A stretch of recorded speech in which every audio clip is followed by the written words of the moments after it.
మనం కొత్త నిబంధన చదువుతున్నప్పుడు మత్తయి సువార్త నుండి అపోస్తలుల కార్యాల వరకు హేరోదు అనే పేరు పదే పదే వినిపిస్తుంది. అయితే బైబిల్లో ఉన్నది ఒక్క హేరోదు కాదు. హేరోదు అనేది ఆనాడు ఇశ్రాయేలును పాలించిన ఒక రాజవంశం పేరు. వీరిలో యేసు ప్రభు పరిచర్య కాలంలో ఉన్నది హేరోదు అంతిపా. ఇతని గురించి ఆసక్తికరమైన విషయాలు ఇప్పుడు చూద్దాం. యేసు పుట్టినప్పుడు పసిపిల్లలను చంపించిన క్రూరమైన రాజు హేరోద్ ది గ్రేట్ ఉన్నాడు కదా, అతని కుమారుడే ఈ హేరోదు అంతిపా. తండ్రి చనిపోయాక రాజ్యం ముక్కలైనప్పుడు ఇతను గలిలయ మరియు పెరయా ప్రాంతాలకు టెట్రార్క్ అయ్యాడు. అంటే 4వ వంతు పాలకుడు అన్నమాట. ఇతను పూర్తిగా స్వతంత్ర రాజు కాదు, రోమా ప్రభుత్వానికి లోబడి పాలించేవాడు. గలిలయ సముద్ర తీరంలో తిబెరియాస్ అనే గొప్ప నగరాన్ని కట్టించాడు. సువార్తలలో హేరోదు అని ఎక్కడ కనిపించినా ఒక్క యేసు జననం దగ్గర తప్ప అది ఈ హేరోదు అంతిప గురించి అని మనం గుర్తుంచుకోవాలి. హేరోదు అంతిప జీవితంలో పెద్ద మచ్చ అతని వివాహం. ఇతను తన మొదటి భార్యకు విడాకులిచ్చి తన సవతి సోదరుడైన ఫిలిప్పు భార్య హేరోదియను పెళ్లి చేసుకున్నాడు. అన్న భార్యను తమ్ముడు చేసుకోవడం యూదుల ధర్మశాస్త్రం ప్రకారం ఘోరమైన తప్పు.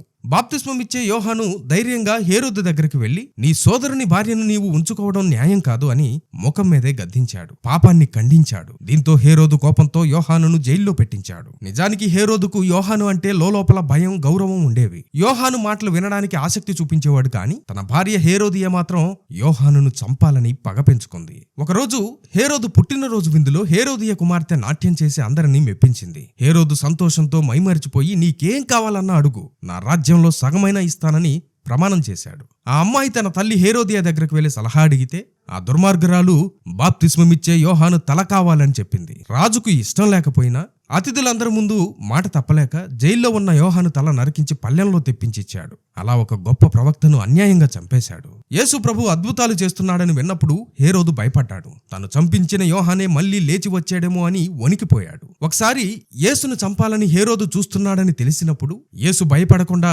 అతన్ని ఆ నక్క అని పిలిచాడు. చివరికి యేసును అరెస్ట్ చేశాక పిలాతు ఆయనను హేరోదు దగ్గరకు పంపాడు. ఎందుకంటే యేసు గలిలయ ప్రాంతానికి చెందినవాడు కదా, అందుకని పంపించాడు. హేరోదు యేసును చూడగానే సంతోషించాడు. యేసు ఏదైనా మ్యాజిక్ చేస్తాడా లేదా అద్భుతం చేస్తాడేమోనని ఆశపడ్డాడు. ఎన్నో ప్రశ్నలు అడిగాడు. కానీ యేసు ఒక్క మాట కూడా మాట్లాడలేదు. ఎందుకంటే సత్యం తెలుసుకోవాలనే ఆశ హేరోదుకు లేదు. కేవలం కాలక్షేపం కోసం మాత్రమే పిలిచాడు. చివరకు హేరోదు అతని సైనికులు యేసుని ఎగతాళి చేసి తెల్లని వస్త్రం వేసి తిరిగి పిలాతు దగ్గరకు పంపారు. ఆ రోజు వరకు శత్రువులుగా ఉన్న పిలాతు, హేరోదు మిత్రులయ్యారు.